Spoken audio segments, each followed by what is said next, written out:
ମୋ ନାଁ କାଳିଆ। ମୁଁ ଭୁବନେଶ୍ୱରରେ ଚାକିରି କରେ। ଆଉ ସେହି ଭୁବନେଶ୍ୱରରେ ମୋର ଜଣେ ଭଉଣୀ ରୁହନ୍ତି। ତାଙ୍କର ନାଁ ହେଉଛି ସରଜୁ। ସେ ଏକା ରୁହେ ଆଉ କମ୍ପାନୀ ତାକୁ ଏକା ରୁମ୍ ଦେଇଥାଏ। ସରଜୁ ଦେଖିବାକୁ ବହୁତ ସୁନ୍ଦରୀ, ପୁରା ହଳଦିଆ ଗୋରି। ତା ଦେହ ଦେଖିବାକୁ ପୁରା ସୁନ୍ଦର। ତାର ସେଇ ଗୋଲ ଗୋଲ ଜିନିଷ ଦୁଇଟା ଦେଖିବାକୁ ସେତେ ବଡ଼ ନୁହେଁ, ହେଲେ ପାଖାପାଖି 30 ହେବ। ଅଣ୍ଟା ବହୁତ ସରୁ କିନ୍ତୁ ପଛଭାଗ ପୁରା ଚଉଡ଼ା। ମୁଁ ପ୍ରାୟ ସମୟ ତା ରୁମ୍କୁ ଯାଏ। ଦିନେ ଏମିତି ସନ୍ଧ୍ୟାବେଳେ ତା ପାଖକୁ ମୁଁ ଯାଇଥାଏ। ଆଉ ଏମିତି କଥା ହେଉ ହେଉ ରାତି 9ଟା ହୋଇଗଲା। ସେଠୁ ସରଜୁ କହିଲା, ରହିଯାଅ, କାଲି ସକାଳେ ଯିବ। ମୁଁ ସେଠୁ ରହିଗଲି। ଆଉ ଦୁହେଁ ହୋଟେଲରୁ ଖାଇବା ସାରି ରୁମ୍କୁ ଫେରିଲୁ।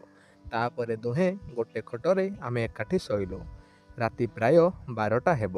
ସରଜୁ ତା ଗୋଡ଼କୁ ଆଣି ମୋ ଗୋଡ଼ରେ ଘଷିବାକୁ ଲାଗିଲା। ଆଉ ମୁଁ ବି ସେଇଆ କଲି। ଧୀରେ ଧୀରେ ଦୁହେଁ ଦୁହିଁଙ୍କୁ କୁଣ୍ଢାକୁଣ୍ଢି ହୋଇ ଗେଲ କରାକରି ହେଲୁ। ସରଜୁ କହିଲା, ଭାଇ, ମୋତେ ବହୁତ ଭଲ ଲାଗୁଛି। ତମକୁ କେମିତି ଲାଗୁଛି? ମୁଁ କହିଲି, ସତରେ ସରଜୁ, ତୋ ଦେହ ଯେମିତି ହୋଇଛି ଖାଲି ଖାଇବାକୁ ଇଚ୍ଛା ହେଉଛି। ସେଠୁ ସରଜୁ କହିଲା, ସତରେ ଭାଇ, ତମେ ବହୁତ ଭଲ। ତାପରେ ମୁଁ କହିଲି, ତୁ କାହା ସହ ଆଗରୁ ସମ୍ପର୍କ ରଖିଛୁ? ସରଜୁ କହିଲା, ନା ଭାଇ, ମୁଁ କେବେ କରିନି। ଆଜି ତମ ସହ କରିବି। ହଁ ସରଜୁ, ମୁଁ ଆଜି ଯାଏଁ କୋଉ ଝିଅକୁ ବି ଛୁଇଁନି। ଆଜି ତତେ କରିବି। ସେ କହିଲା, ହଁ ଭାଇ, ସେଠିରେ ଏତେ ମଜା ମୁଁ ଜାଣିନଥିଲି। ତାପରେ ଆମେ ଦୁହେଁ ପୁରା ବସ୍ତ୍ରହୀନ ହୋଇଗଲୁ। ସରଜୁ ମୋର ଦେଖି କହିଲା, ଭାଇ, ତମର ଏତେ ବଡ଼, ମୋ ଭିତରେ ଯିବନି। ସେଠୁ ମୁଁ କହିଲି, ସରଜୁ, ତୋ ଭିତରେ ମୋର ପଶିଲେ ଦେଖିବୁ ଏତେ ମଜା ଆସିବ ଯେ ତୁ ନିଜେ ମୋର ନେଇକି ତୋ ଭିତରେ ପୂରେଇବୁ। ତାପରେ ମୁଁ ତାର ଆଡ଼େଇକି ଦେଖିଲି। ତା ଭିତରେ ବହୁତ ଚୁଟି ହୋଇଛି। ସେଠୁ ତାର ସେ ଚୁଟିକୁ ଆଡ଼େଇ ମୁଁ ତାକୁ ଚାଟିବାକୁ ଲାଗିଲି। ଆଉ ତାର ସେ ଗୋଲ ଗୋଲ ଜିନିଷ ଦୁଇଟାକୁ ଦଳିବାକୁ ଲାଗିଲି। ସରଜୁ ଖାଲି ଚିତ୍କାର କରୁଥାଏ, ଓ ଭାଇ, କି ମଜା, ଆହୁରି ଜୋରରେ ଚାଟ। ଆଉ ମୁଁ ତା ଭିତରେ ଜିଭକୁ ପୂରେଇ ଚାଟିବାକୁ ଲାଗିଲି। କିଛି ସମୟ ପରେ ତା ଭିତରୁ ପାଣି ବାହାରିବାକୁ ଲାଗିଲା। ଆଉ ତା ପାଣିକୁ ମୁଁ ଚାଟି ଚାଟି ପୁରା ସଫା କରିଦେଲି। ସରଜୁ ସମ୍ଭାଳି ନପାରି ମୋର ଧରି କେନ୍ଦିକି ପାଟିରେ ପୂରେଇ ଖାଇବାକୁ ଲାଗିଲା। ମୁଁ କହିଲି, ସରଜୁ, କି ମଜା। ହଁ, ଏମିତି ଆହୁରି ଜୋରରେ ମୋର ଆଗପଛ କରି ପାଟିରେ ପୂରେଇକି ଖା। ସେଠୁ ସେ ବି ସେଇଆ କଲା। ଆଉ ମୋର ପୁରା ଲୁହା ଛଡ଼ ପରି ହୋଇଗଲା। ସେ କିନ୍ତୁ ଖାଇ ଚାଲିଥାଏ। କହୁଥାଏ, ଭାଇ, ତମର ପୁରା ଲୁହା ଛଡ଼ ପରି ହୋଇଗଲା। ଆଉ ମୋତେ ଖାଇବାକୁ ବହୁତ ଭଲ ଲାଗୁଛି। ତାପରେ ଏଣୁ ମୁଁ ତାର ସେଟାକୁ ଭିତରେ ଆଙ୍ଗୁଠି ପୂରେଇ ଆଗପଛ କରୁଥାଏ। ଏମିତି କରୁ କରୁ ସରଜୁ କହିଲା, ଭାଇ, ଆଉ ସମ୍ଭାଳି ହେଉନି। ଏଥର ତମର ଆଣିକି ମୋ ଭିତରେ ପୁରାଅ। ସେଠୁ ମୁଁ ତାକୁ ଚିତ୍ କରି ଶୁଆଇ ଦେଇ ତା ଭିତରେ ମୋର ନେଇକି ଘଷିବାକୁ ଲାଗିଲି। ସରଜୁ ସମ୍ଭାଳି ନପାରି ନିଜେ ମୋର ଧରି ତା ଭିତରକୁ ପୂରେଇବାକୁ ଲାଗିଲା। କହିଲା, ଭାଇ, ପୁରା ଆଉ ସମ୍ଭାଳି ହେଉନି, ଏଥର ପୁରାଅ।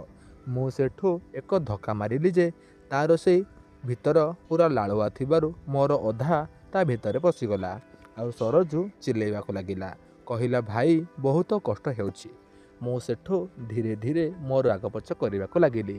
ଏମିତି କରୁ କରୁ ତା ଭିତରେ ମୋର ପୁରା ପଶିଗଲା। ଆଉ ସରଜୁ କହିଲା, ହଁ ଭାଇ, ଏଥର କର, ବହୁତ ମଜା ଲାଗୁଛି। ଆଉ ମୁଁ ସେଠୁ ମଜା ଦେବାକୁ ଲାଗିଲି। ମୋର ତା ନାହି ମୁଣ୍ଡରେ ବାଜୁଥାଏ। ସରଜୁ ଖାଲି ଚିଲେଇ ଉଠୁଥାଏ ଆଉ କହୁଥାଏ, ଭାଇ, ତମେ ଆଜି ମୋର ପୁରା ଫଟେଇ ଦିଅ। ମୁଁ କହିଲି, ହଁ ସରଜୁ, ଆଜି ତୋର ପୁରା ଫାଟିଲା। ଆଉ ମୋର ବି ଛିଡ଼ିଲା। ସେଠୁ ସରଜୁ କହିଲା, ତମର କ'ଣ ଛିଡ଼ିଲା?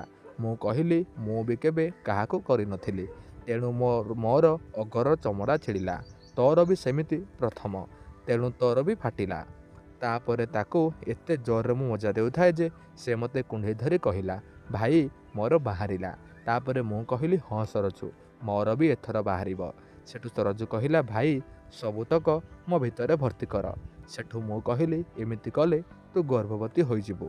ତାପରେ ସରଜୁ କହିଲା, ମୁଁ ଗର୍ଭବତୀ ହେଲେ ଔଷଧ ଖାଇଦେବି, କିନ୍ତୁ ମୋ ଭିତରେ ତମେ ସବୁତକ ପାଣି ପୁରାଅ, ଯେମିତି ମୁଁ ଥରକେ ପେଟରୀ ହେବି। ତାପରେ ମୁଁ ସବୁତକ ରସ ତା ଭିତରେ ପୂରେଇ ଦେଲି। ତାପରେ ଲାଇଟ୍ ଲଗେଇ ଦେଖି କହିଲି, ସରଜୁ, ତୋ ଭିତର ପୁରା ଫାଟିକି ରକ୍ତ ବାହାରୁଛି। ଆଉ ମୋର ଦେଖେଇକି କହିଲି, ପୁରା ଛିଡ଼ି ଯାଇଛି। ସେଠୁ ଦୁହେଁ ଆମେ ପଛାପଛି ହୋଇ ଦୁହେଁ ପୁରା ବସ୍ତ୍ରହୀନ ହୋଇକି ଶୋଇଲୁ। ଆଉ ପୁଣି କିଛି ସମୟ ପରେ ସରଜୁ କହିଲା, ଭାଇ, ମୋର ଆହୁରି ଇଚ୍ଛା ହେଲାଣି ଟିକେ ତମଠାରୁ ଖାଇବାକୁ। ତାପରେ ମୁଁ କହିଲି ସରଜୁ ଏଥର ତୁ ମୋ ସହ ମଜା କର। ସରଜୁ କହିଲା ମୁଁ ତମକୁ କେମିତି ମଜା ଦେବି। ସେଠୁ ମୁଁ କହିଲି ମୁଁ ଶୋଉଛି, ତୁ ମୋ ଉପରକୁ ଆସେ। ସେଠୁ ସରଜୁ ମୋ ଉପରକୁ ଆସିଲା ଆଉ ମୁଁ ତା ଭିତରେ ମୋର ସେଟାକୁ ଲଗେଇକି କହିଲି ଏଥର ବସିକି ତଳ ଉପର ହ। ସେଠୁ ସରଜୁ ତଳ ଉପର ହୋଇ ମଜା ନେବାକୁ ଲାଗିଲା ଆଉ ଏଣେ ମୁଁ ତାର ସେଇ ଗୋଲ ଗୋଲ ଜିନିଷକୁ ଦଳୁଥାଏ। ତାପରେ ସରଜୁ କହିଲା ଭାଇ ତମେ ମୋର ଟିକେ ଖାଅ। ମୁଁ ସେଠୁ ତାର ଖାଇବାକୁ ଲାଗିଲି। ସରଜୁ ଖାଲି ଚିଲେଇ ହେଉଥାଏ। ମୋତେ ଲାଗୁଛି ସେ କହିଲା ମୋତେ ଲାଗୁଛି ତମର ସେଇଟା ମୋ ନାହିରେ ବାଜୁଛି। ମୁଁ କହିଲି ହଁ ଲୋ ସରଜୁ, ତୋ ଭିତର ବି ବହୁତ ମସ୍ତ ହୋଇଛି। ତୋ ଭିତରେ ଥିବା ବାଳ ଆହୁରି ସୁନ୍ଦର ଲାଗୁଛି। ଓ ସରଜୁ ହଁ ଆହୁରି ଜୋରରେ କର, କି ମଜା ଲାଗୁଛି। ସରଜୁ କହିଲା ଭାଇ ଏଥର ମୋର ବାହାରି ପଡ଼ିବ। ହଁ ସରଜୁ ଜୋରରେ ଜୋରରେ କର। ତାପରେ ସେ ମୋତେ ମଜା ଦେବାକୁ ଲାଗିଲା। ତାପରେ ସରଜୁ କହିଲା ଭାଇ ଏଥର ମୋର ବାହାରି ପଡ଼ିବ। ହଁ ସରଜୁ ଜୋରରେ ଜୋରରେ କର। ତାପରେ ସେ ମୋତେ ମଜା ଦେବାକୁ ଲାଗିଲା। ଶେଷରେ ସେ ମୋତେ କୁଣ୍ଢେଇ ଧରି ସବୁତକ ପାଣି ବାହାର କରିଦେଲା। ମୋର ଚୁଟି ପୁରା ଓଦା ହୋଇଗଲା। ମୁଁ କହିଲି ସତରେ ସରଜୁ ତୋ ଭିତରୁ ବହୁତ ପାଣି ବାହାରୁଛି। ସରଜୁ କହିଲା ହଁ ଭାଇ ତମର ଯେମିତି ହୋଇଛି ନା ମୋର ପୁରା ପାଣି ବାହାରି ପଡ଼ୁଛି। ତାପରେ ମୁଁ କହିଲି ସରଜୁ ଏଥର ମୁଁ ତୋତେ ପଛୁଆ କରିବି। ସରଜୁ କହିଲା ହଁ ଭାଇ ମୁଁ ଶୁଣିଛି। ପଛୁଆ କରିଲେ ବହୁତ ମଜା ଲାଗେ। ସେଠୁ ସରଜୁ ନଇଁ ପଡ଼ିଲା ଆଉ ମୁଁ ତା କଣାରେ ମୋର ରଖି ଏକ ଧକ୍କା ମାରିଲି ଯେ ମୋର ପୁରା ତାର ଲାଳୁଆ ହୋଇଥିବାରୁ ଭସ୍କିନା ପଶିଗଲା। ତାପରେ ମୁଁ ସରଜୁକୁ କହିଲି ଏଥର ତୋ ପଛକୁ ଆଗ ପଛ କର।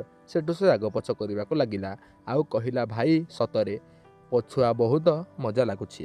ସେଠୁ ମୁଁ ତାର ସେଇ ଗୋଲ ଗୋଲ ଜିନିଷକୁ ଧରି ଜୋର ଜୋର ଧକ୍କା ମାରିବାକୁ ଲାଗିଲି ଆଉ ସରଜୁ ଖାଲି ଚିଲେଇ ଉଠୁଥାଏ ଆଉ କହୁଥାଏ ଭାଇ ଆହୁରି ଜୋରରେ କର, ଆହୁରି ଜୋରରେ, ଆଜି ମୋର ପୁରା ଫଟେଇ ଦିଅ। ହଁ ସରଜୁ ଆଜି ତୋତେ ମୁଁ କରି କରି ତୋର ପୁରା ଫଟେଇ ଦେବି। ଏମିତି ସରଜୁ 30 ମିନିଟ୍ ଯାଏ ମଜା ଦେବାକୁ ଲାଗିଲା ଆଉ ତା ଭିତରୁ ପାଣି ବୋହିବାକୁ ଲାଗିଲା।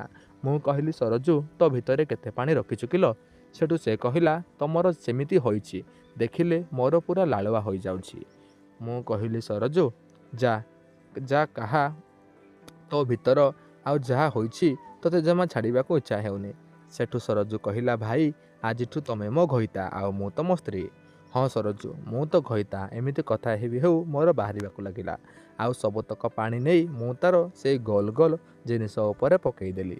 ସରଜୁ କହିଲା ଭାଇ ତମର ପାଣି ବହୁତ ମିଠା ଲାଗୁଛି, ତମର ଏତେ ପାଣି ବାହାରୁଛି କେମିତି? ସେଠୁ ମୁଁ କହିଲି ତୋ ଭିତରେ ମୋର ନେଇକି ପୁରେଇଲେ ବହୁତ ବାହାରୁଛି। ସେଠୁ ସରଜୁ ମୋର ନେଇକି ଚାଟି ଚାଟି ପୁରା ସଫା କରିଦେଲା ଆଉ କହିଲା ଭାଇ ମୋ ଭିତରେ ଟିକେ ଚାଟ ଆଉ ଚାଟି ଚାଟି ପାଣି ବାହାର କର। ସେଠୁ ସରଜୁର ମୁଁ ଟିକେ ଚାଟି ଚାଟି ତାର ସବୁତକ ପାଣିକୁ ବାହାର କରିଦେଲି ଆଉ କହିଲି କେମିତି ଲାଗିଲା?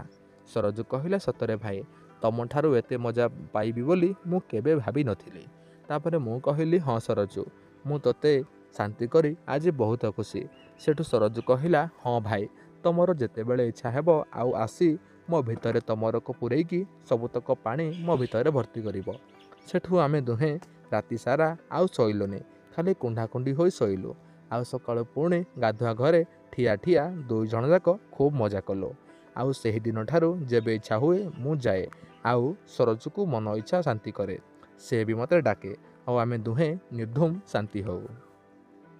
ତ ଦର୍ଶକ ବନ୍ଧୁ ଛୋଟ କାହାଣୀଟି ଆପଣମାନଙ୍କୁ କେମିତି ଲାଗିଲା ଆପଣମାନେ କମେଣ୍ଟ ବକ୍ସରେ ନିଶ୍ଚୟ ଜଣାଇବେ ଆଉ ଆପଣମାନେ କେଉଁଭଳି କାହାଣୀ ଶୁଣିବାକୁ ଚାହୁଁଛନ୍ତି ତାହା ବି କମେଣ୍ଟ କରନ୍ତୁ। ତ କାହାଣୀଟି ସମ୍ପୂର୍ଣ୍ଣ ଭାବରେ କାଳ୍ପନିକ ଏବଂ ମିଥ୍ୟା ଅଟେ। ଦୟାକରି ଆପଣମାନେ ଜମାରୁ ଦେହକୁ ନେବେ ନାହିଁ। ଯଦି କିଛି ତ୍ରୁଟି ଥାଏ ତାହେଲେ ମୋତେ କ୍ଷମା କରିବେ। ଆଜି ପାଇଁ ଏତିକି ରହୁଛି।